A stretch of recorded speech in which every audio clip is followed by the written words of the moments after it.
महाराष्ट्र आरोग्य विभागाच्या वतीने राज्यभरात अल्पवयीन माता शोधण्याची आणि बालविवाह तसेच अल्पवयीन गर्भधारणांवर नियंत्रण आणण्याची मोहीम युद्ध पातळीवर राबवण्यात येत आहे. मात्र या मोहिमेत घरोघरी जाऊन माहिती संकलित करणाऱ्या आशा वर्कर्स, आरोग्य सेविका आणि इतर आरोग्य कर्मचाऱ्यांना काही ठिकाणी धमक्या दिल्या जात असल्याचा गंभीर आरोप लाल बावटा आशा वर्कर्स संघटनेने केला आहे. या पार्श्वभूमीवर संघटनेच्या पदाधिकाऱ्यांनी महापालिका आरोग्य अधिकाऱ्यांची भेट घेत संबंधित कर्मचाऱ्यांच्या सुरक्षेचा प्रश्न उपस्थित केला. अल्पवयीन माता शोध मोहीम ही शासनाची अधिकृत मोहीम असून त्यामध्ये काम करणाऱ्या कर्मचाऱ्यांवर दबाव टाकणे, धमक्या देणे किंवा माहिती लपवण्याचा प्रयत्न करणे गंभीर बाब असल्याचे संघटनेने म्हटले आहे. यावेळी धमक्या देणाऱ्या संबंधित व्यक्तींवर तात्काळ गुन्हे दाखल करण्यात यावेत, मोहिमेत सहभागी कर्मचाऱ्यांची नावे गोपनीय ठेवण्यात यावीत, तसेच त्यांना पोलीस संरक्षण देण्याची व्यवस्था करावी अशी मागणी करण्यात आली.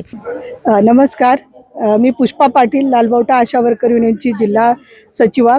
आज या ठिकाणी आम्ही आशा सेविका जे भागात फिरून वेगवेगळी कामं करतात त्या कामातीलच एक महत्त्वाचं काम म्हणजे जे काही गरोदर माता असते त्यांची नोंदणी करणं. आणि यामध्ये त्यांना हाय रिस्क माता आणि नॉर्मल माता आणि बाकीच्या सगळ्या कॅटेगरीच्या त्यांना नोंदी कराव्या लागतात.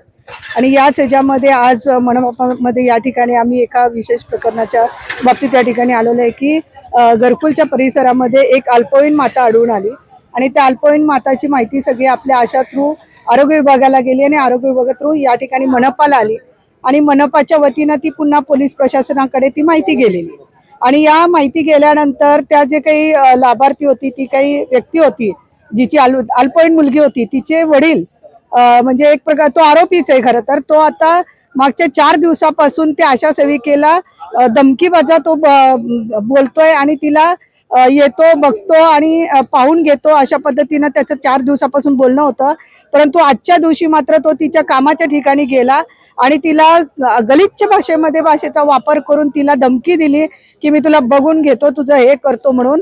प्रश्न असा आहे की पोलीस प्रशासनाने ही माहिती ओपन नाही करायला पाहिजे होती, कारण आशा सेविकेला दररोज त्या ठिकाणी भागात फिरून काम करावं लागतं आणि अशा पद्धतीने जर तिच्या नावाचा या ठिकाणी उच्चार झाला तर तिला काम करणं मुश्किल आहे. आता तिच्या जीविताला धोका निर्माण झालेला आहे. त्यामुळे आमची आता सध्याची प्रशासनाकडून एकच मागणी आहे की जो काही तो व्यक्ती आहे त्या व्यक्तीवरती कायदेशीर कारवाई व्हावी आणि त्या आशा सेविकेला त्यांच्या जीवाच्या धोका टळण्याच्या दृष्टीने तिला प्रोटेक्शन मिळावं या दृष्टीने संघटना म्हणून आता आम्ही तिथं CPI ऑफिसला जाऊन त्या ठिकाणी तक्रार दाखल करणार आणि आशा सेविकेसाठी प्रोटेक्शन मागणार.